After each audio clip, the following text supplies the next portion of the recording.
Hello friends, I am Harun and it's your YouTube channel Harun Biozone.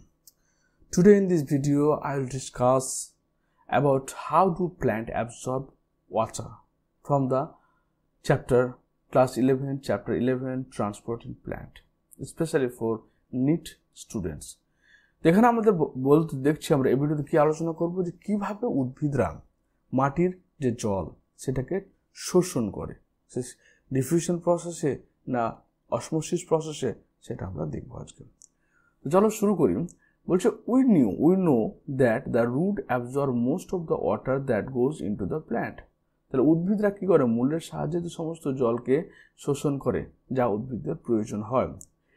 Obviously that is why we apply water to the soil and not on the leaves. তার জন্য আমরা গাছের গোড়ায় জল দিই, গাছের ডগায় কিন্তু জল দিই না। The responsibility of absorption of water minerals is more specifically the function of the root hair that are present in millions at the tip of the roots. তাহলে মূলের যে মূল যে রয়েছে সেই মূলের কি হচ্ছে গোড়ার দিকে যে মিলিয়ন অফ রুট হেয়ার রয়েছে, এসব জায়গাতে কি রয়েছে প্রচুর পরিমাণে রুট হেয়ার গ্রো করে, millions of root hair grow করে। এই রুট হেয়ারগুলো কি করছে? ওয়াটার অ্যাবজর্পশনে হেল্প করছে। Root hairs are thin-walled slender extension of roots epidermal cells that grow greatly increase the surface area for the absorption. তাহলে কি হয়? একটা উদ্ভিদের রুটের বাইরের যে এপিডার্মিস রয়েছে, এপিডার্মিসের আউটগ্রোথ আর এপিডার্মিসটাই বর্ধিত হয়ে গিয়ে তোমার একটা পাতলা প্রাচীরযুক্ত তোমার রুট হেয়ার তৈরি করে। Water is absorbed along with mineral solutes by the root hair purely by diffusion. তাহলে রুট হেয়ারের মাধ্যমে যে ওয়াটার বা মিনারেলসের অ্যাবজর্পশন হচ্ছে সেটা হচ্ছে সম্পূর্ণ কিসের দ্বারা হচ্ছে? ডিফিউশন, অর্থাৎ ব্যাপন প্রক্রিয়া। Once water is absorbed by the root hairs, it can move deeper into root layers by two distinct pathways. এবার এখানে ধরুন রুটটা অ্যাবজর্ব হলো, এখানে রুটের মধ্যে হেয়ারের মাধ্যমে ওয়াটারটা অ্যাবজর্ব হলো, সেটা অ্যাপোপ্লাস্টিক এবং সিমপ্লাস্টিক দুটো পাথওয়ের মাধ্যমে তোমার কি হচ্ছে ভিতরের দিকে প্রবাহিত হবে। এবার অ্যাপোপ্লাস্টিক পাথওয়ে কাকে বলা হয়? The apoplast is the system of adjacent cells wall that is continuous throughout the plant. তাহলে অ্যাপোপ্লাস্ট পাথওয়ে কি এই কোষ প্রাচীরের চারিদিকে কোষ প্রাচীরের মধ্যবর্তী স্থান, অর্থাৎ এই যে কোষ প্রাচীরের মধ্যবর্তী স্থানের মধ্য দিয়ে তোমার কি হয় জলটা যখন ট্রান্সফার হচ্ছে তখন সেটাকে আমরা অ্যাপোপ্লাস্ট পাথওয়ে বলছি। Except at the Casparian strips on the endodermis in the roots. তাহলে এটা কি হচ্ছে? এই মূলের যে কোষ প্রাচীর রয়েছে সে কোষ প্রাচীরের মধ্যবর্তী স্থান দিয়ে ট্রান্সফার হচ্ছে। দেখো এই যেটা 1 নম্বর পয়েন্ট লক্ষ্য করো, 1 নম্বর পয়েন্টটা রেড কালারটা, এটা কোথায় যাচ্ছে? মূলের কোষ প্রাচীরের সাধারণতগুলো যে মধ্যবর্তী স্থান দিয়ে ওয়াটারের ট্রান্সপোর্ট হচ্ছে। এবং এটা কোথায় গিয়ে বাধা পাচ্ছে? এটা আলটিমেট বাধা পাচ্ছে গিয়ে তোমার এন্ডোডার্মিস, অর্থাৎ যেখানে ক্যাসপেরিয়ান পট্টিটা রয়েছে। ক্যাসপেরিয়ান পট্টি হচ্ছে hydrophobic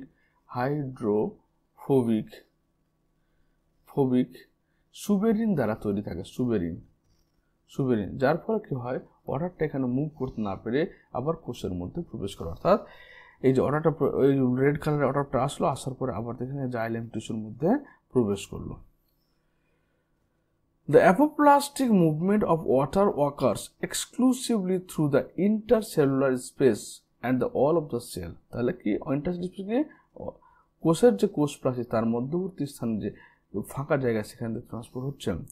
movement through the apoplast does not involve crossing the cell membrane. তাহলে কি যে অ্যাপোপ্লাস্ট মুভমেন্ট যখন হচ্ছে তখন এই প্লাজমা মেমব্রেন বা কোষ প্রাচীরের মধ্যবর্তী অংশ হচ্ছে, এটা কিন্তু সাইটোপ্লাজমের সঙ্গে কোনো কন্ট্যাক্ট রাখছে না। সাইটোপ্লাজম কখন আসছে? যখন ক্যাসপেরিয়ান পট্টি তোমার চলে আসছে তখন। This movement is depend on the gradient মানে হচ্ছে বেশি থেকে কম।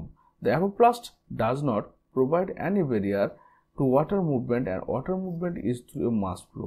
তাহলে কি হচ্ছে এখানে এই যে অ্যাপোপ্লাস্ট পাথওয়ে কোনো রকম ব্যারিয়ার বা কোনো বাধার সম্মুখীন হয় না ক্যাসপেরিয়ান পট্টি ছাড়া, এবং এটা হচ্ছে কি মাস ফ্লো, অর্থাৎ এখানে হাই কনসেন্ট্রেশন থেকে লো কনসেন্ট্রেশনের দিকে অনায়াসে তোমার মাস ফ্লো হয় ওয়াটার। অ্যাজ ওয়াটার ইভাপোরেট, যখন জলগুলো কী হয় বাষ্পীভূত হয়, intercellular space or the atmosphere tension develop in the continuous streaming of water in the apoplast. তাহলে যখন ট্রান্সপিরেশন হয়, অর্থাৎ ট্রান্সপিরেশন বা গাটেশনের মাধ্যমে অতিরিক্ত জল বাষ্পকারে বের হয়ে যায়, তখন একটা ভ্যাকুয়াম বা টেনশন বা প্রেশার ক্রিয়েট হয়, এখানে নেগেটিভ প্রেশার ক্রিয়েট হয়, যার জন্য এই অ্যাপোপ্লাস্টের মধ্যে দিয়ে কন্টিনিউয়াসলি ওয়াটারটা অ্যাবজর্ব হতে থাকে। Hence, mass flow of water occur due to adhesive and cohesive properties of adhesive মানে হচ্ছে যখন আলাদা মলিকুলের মধ্যে বন্ডিং ফর্মেশন, যেটা আগে বললাম, এটা একটা জাইলেম ভেসেলের মধ্যে ওয়াটার মলিকুল রয়েছে এবং এই ওয়াটার মলিকুলগুলো পরস্পরের সঙ্গে আবার যুক্ত রয়েছে বন্ড দ্বারা। আবার এই ওয়াটার মলিকুলটা আবার জাইলেম ভেসেলের সঙ্গে যুক্ত রয়েছে। ওয়াটার মলিকুল নিজের সঙ্গে যুক্ত রাখে বলা হচ্ছে কোহেসিভ ফোর্স, আর তোমার জাইলেম ভেসেলের সঙ্গে যুক্ত থাকা হচ্ছে অ্যাডহেসিভ। এভাবে তোমার একটা কলাম বা একটা লম্বা কলাম তৈরি করতে পারে ওয়াটার। তাহলে অ্যাপোপ্লাস্টিক মুভমেন্টের মানে কি হলো, যেখানে সংহতগুলো কি, যেখানে প্লাজমা মেমব্রেনের কোষ প্রাচীরের মধ্যবর্তী স্থান দিয়ে তোমার জলটা কন্টিনিউয়াসলি প্রবাহিত হবে তোমার মাস ফ্লো হাইপোথিসিস হিসেবে, বা তোমার বল ট্রান্সপিরেশন ফুলের জন্য। এখানে সাইটোপ্লাজমের মধ্যে শুধু ওয়াটারটা যাবে না, শুধুমাত্র এন্ডোডার্মিস যখন আসবে তখন সেখানে ক্যাসপেরিয়ান পট্টি রয়েছে সুবেরিয়ানযুক্ত, সেই ক্যাসপেরিয়ান পট্টিতে বাধাপ্রাপ্ত হয়েছে কি করবে, জাইলেমের মধ্যে প্রবেশ করবে। The symplastic system is a system of interconnected protoplast. তাহলে এটা একটা প্রোটোপ্লাস্ট, এটার প্রোটোপ্লাস্ট, এই পরস্পরের সঙ্গে কানেকশন কার দ্বারা হয়েছে, প্লাজমা ডেসমাটার মাধ্যমে। তো সিমপ্লাস্টিক মুভমেন্টে ওয়াটারের মুভমেন্ট হবে কি দ্বারা, সাইটোপ্লাজমের মধ্য দিয়ে, অর্থাৎ প্লাজমা ডেসমাটার মধ্য দিয়ে। Neighbouring cells are connected through cytoplasmic strands that extend through the plasmodesmata. তা দুটো পাশাপাশি অবস্থিত উদ্ভিদ কোষের মধ্যে যোগাযোগ স্থাপন করছে কে, plasmodesmata. During symplastic movement the water travel through the cell their cytoplasm. তাহলে সিমপ্লাস্টিক মুভমেন্টের সময় ওয়াটারগুলো তার সেলের মধ্য দিয়ে ট্রান্সপোর্ট হচ্ছে। Intercellular movement is through the plasma desmata. Water has to enter the cell through the cell membrane, hence the movement is relatively slower. যেহেতু এখানে সাইটোপ্লাজমের ঘনত্ব কি, সাইটোপ্লাজমের ঘনত্ব বেশি, এখানে কোষ প্রাচীরের মধ্যকার ঘনত্বটা কম, এর ঘনত্ব বেশি থাকবে। এই ঘনত্ব বেশি হওয়ার জন্য এই কোষ পর্দে যখন তোমার ওয়াটারটা চলে আসবে, আসার পরে সেটা যখন ট্রান্সপোর্ট হবে তার গতিটা কী হবে, খুব স্লো হবে। Movement is again down A potential gradient. তার মুভমেন্টটা কী হচ্ছে, বেশি ঘনত্ব থেকে কম ঘনত্বের দিকে হচ্ছে, down potential gradient. Okay, symplastic movement may be aided by cytoplasmic streaming. অর্থাৎ সাইটোপ্লাজমিক বলতে এই যে সাইটোপ্লাজমিক, যেটাকে আমরা বলি সাইক্লোসিস। সাইটোপ্লাজমটা কী হচ্ছে, এই যে সাইটোপ্লাজম সবসময় কী হচ্ছে, একটা রোটেশন করতে থাকছে, মুভ করতে থাকছে, এটাকে সাইক্লোসিস বা সাইটোপ্লাজম স্ট্রিমিং বলা হয়।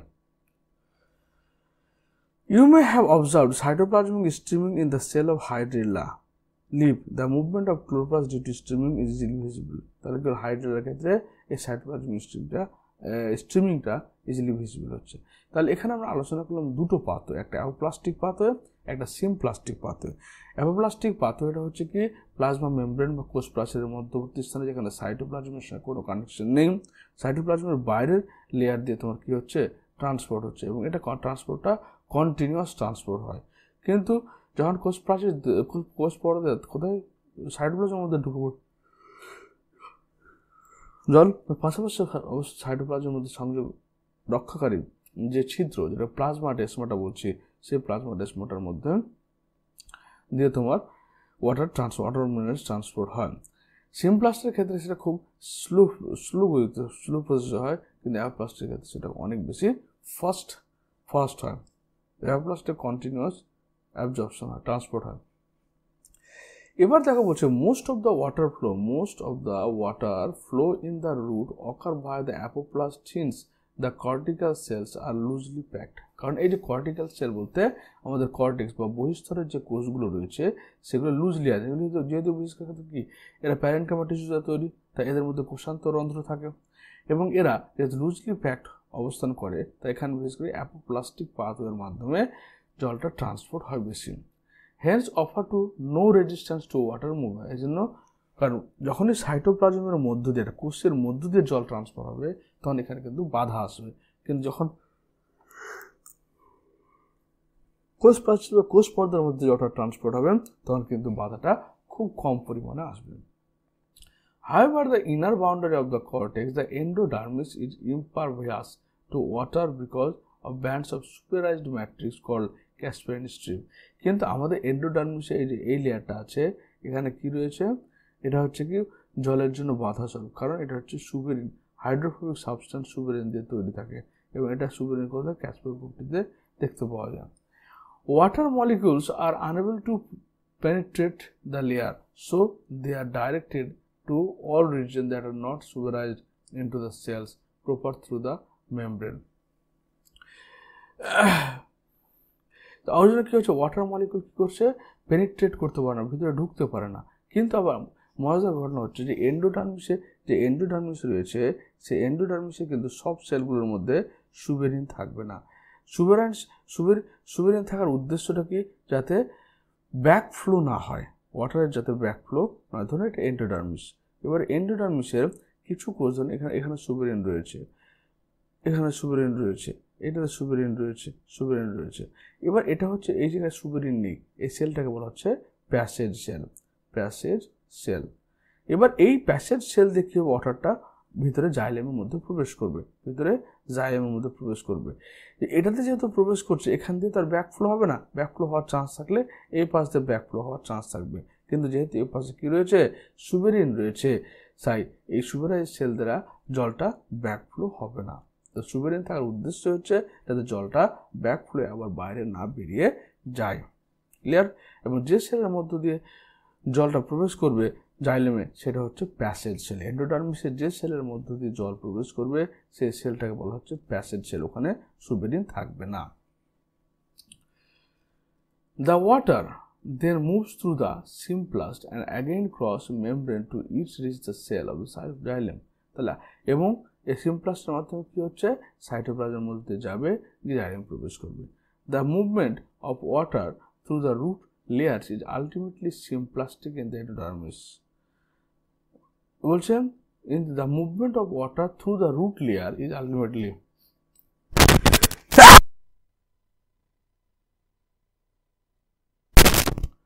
তো বলছে যে ওয়াটারের ক্ষেত্রে মানে মূলের ক্ষেত্রে যে ওয়াটারের যে মুভমেন্ট এটা মোস্টলি হচ্ছে তোমার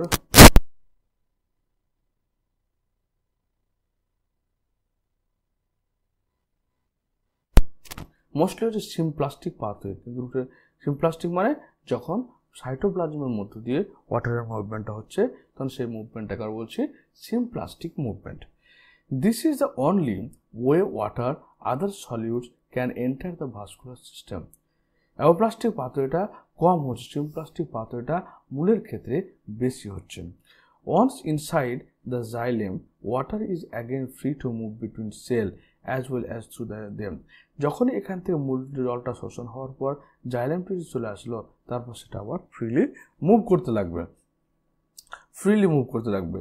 In young roots, water enters directly into the xylem vessel and attract it. কিন্তু যেগুলো ইয়াং রুট খুব তাড়াতাড়ি যেগুলো নতুন তৈরি হচ্ছে তাদের ক্ষেত্রে কি হচ্ছে, ওয়াটারটা ডাইরেক্টলি তোমার জাইলেমের মধ্যে প্রবেশ করছে। There are non-living conduits and so are part of the apoplast. The path of the water and minerals ions into the root vascular system is shown in figure on 11.7. Some plants have additional structure associated with them the help of in water absorption. কিছু উদ্ভিদের ক্ষেত্রে আবার একটা extra system দেখতে পাওয়া যায় যে তাদেরকে ওয়াটার অ্যাবজর্পশনে সাহায্য করছে, সেটা হচ্ছে মাইকোরাইজা। কারণ মাইকোরাইজা হতে অর্থ মাইকো মানে ফাঙ্গাস, রাইজা মানে হচ্ছে কি রুটস, অর্থাৎ হায়ার প্ল্যান্টের রুটের মধ্যে কিছু ফাঙ্গাস বাস করে। কারণ ফাঙ্গাসরা কী করে, বিয়োজকের ভূমিকা পালন করে। ফাঙ্গাসরা অ্যাবজর্পশনে সাহায্য করে, অর্থাৎ তারা মাটি থেকে জলদ্রবিত খনিজ লবণ খুব এফিসিয়েন্টলি এবং খুব সহজভাবে খুব দক্ষ সহকারে তারা শোষণ করতে পারে। A mycorrhiza is a symbiotic association of fungus with the root system. Higher প্ল্যান্টের রুটের সঙ্গে এই মাইক্রোরাইজাগুলো অবস্থান করে। The fungal filaments form a network around the young roots, or they penetrate the root cell. কিছু ক্ষেত্রে কি হচ্ছে, তারা বাইরের দিকে একটা লেয়ার তৈরি করছে, ওকে, লেয়ার তৈরি করছে। আবার কিছু কিছু ক্ষেত্রে এরা ভিতরের দিকে প্রবেশ করছে। The hyphae have a very large surface area that absorb mineral ions and water from the soil from much larger volume of the soil that perhaps a root cannot do. কারণ ফাঙ্গাসরা এফিসিয়েন্টলি ওয়াটার মিনারেলসকে তোমার absorb করতে পারে, যেটা রুটও পারে না, তাই এরা খুব এফিসিয়েন্টলি অ্যাবজর্ব করে। The fungus provide minerals and water to the root. তাহলে ফাঙ্গাসের কাজ হচ্ছে মাটি থেকে বেশি বেশি জল এবং জলদ্রবিত খনিজ লবণকে শোষণ করে মূলকে দিয়ে দেওয়া। In turn, the roots provide sugars and end containing compounds to the mycorrhiza. তাহলে মাইক্রোরাইজা কি দিল, এরা বাসস্থানের জায়গা দিল এবং খাদ্য দিল উদ্ভিদরা। তাহলে উদ্ভিদকে প্রোভাইড করলো বাসস্থানের জায়গা এবং খাদ্য, আর এরা প্রোভাইড করলো কি অ্যাবজর্পশনে সাহায্য করলো। Some plants have an obligate association with the mycorrhiza, মানে কিছু কিছু প্ল্যান্ট যারা বাধ্যতামূলক মাইক্রোরাইজার সঙ্গে থাকবে। যেমন এক্সাম্পল হয়ে গেল তোমার হচ্ছে অর্কিড। অর্কিডের সিড যখন জার্মিনেশন হবে, সিড জার্মিনেশন হওয়ার জন্য কি লাগবে, তোমার মাইক্রোরাইজার হাউস লাগবে। The Pinus seeds can not germinate and establish without the presence of mycorrhiza. Pinus seed কি করছে, মাইক্রোরাইজা ছাড়া জার্মিনেট হতে পারে না। তো এখানে একটোমাইক্রোরাইজা আর আরবাসকুলার বা এন্ডোমাইক্রোরাইজা দুটো ভাগে ভাগ করা হয়। তো একটোমাইক্রোরাইজা মানে যখন রুটের উপরের দিকে সারফেসে তোমার ফাঙ্গাসের বেশি বেশি গ্রো করবে তখন একটোমাইক্রোরাইজা বলে। আর এন্ডোমাইক্রোরাইজা মানে যখন তোমার মাইক্রোরাইজাগুলো ভিতরের দিকে তোমার হাইফাই প্রবেশ করাবে এবং করার পর সেখানে কি এক ধরনের ভেসিকেল তৈরি করবে, সে আরবাসকুলার। ওই জন্য কি বলে ভেসিকুলার আরবাসকুলার মাইক্রোরাইজা, ভ্যাম বলা হয়। ভেসিকুলার আরবাসকুলার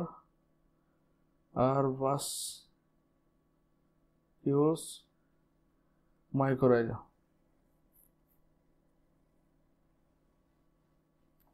ভেসিকেল মানে এগুলো হচ্ছে কি আরবাসকুল, এগুলো হচ্ছে ভেসিকেল। ভেসিকুলার আরবাসকুলার মাইক্রোরাইজা বা ভ্যাম বলা হয়, এটা এন্ডোমাইক্রোরাইজার ভাগ। তো ভিডিওটি দেখার জন্য তোমাদের অসংখ্য ধন্যবাদ। কোনো কোয়েশ্চেন মনে হলে অবশ্যই কমেন্ট বক্স কমেন্ট করে জানিও। দেখার জন্য থ্যাংক ইউ।